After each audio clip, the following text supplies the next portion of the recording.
wandibaya moyo wangu, kundirwadzisa, wandibaya moyo wangu. Kukurutuwe Zuva nezuva kuvuga marungwanani, ndichiteura kuna iye tenzi. Nduti tenzi tarirai mhuru yangu yakarovera marimo. Chinguri ndakaringa nzira unouya mwana, hanzi mama ndinouya.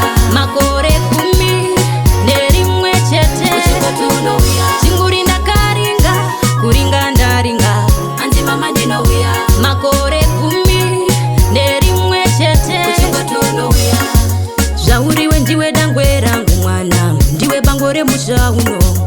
Usimudzira kana kuupunza zviri kwauri. Wabva waita muzere waenda neuma, ikoko wenera wabva wachona.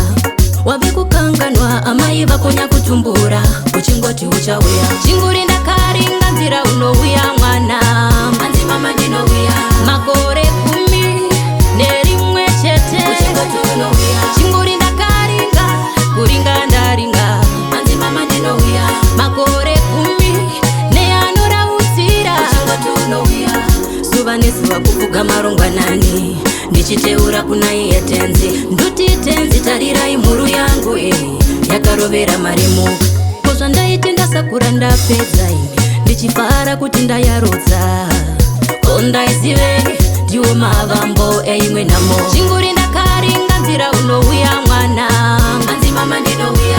Makore 11 chete uchingoti unouya. Chinguri ndakaringa kuringa ndaringa, hanzi mama ndinouya.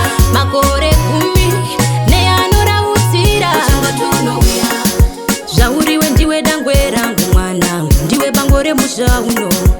Usimudzira kana kuupunza zviri kwauri.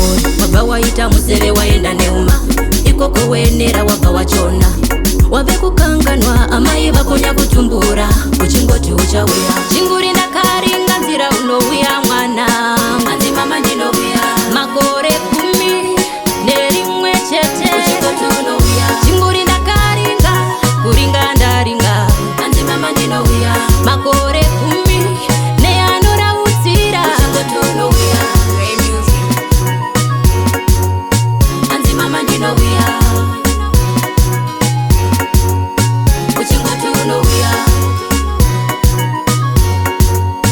Hanzi mama ndinouya. Uchingoti unouya. Chinguri ndakaringa nzira unouya mwanangu. Makore 11 chete. Chinguri ndakaringa kuringa ndaringa.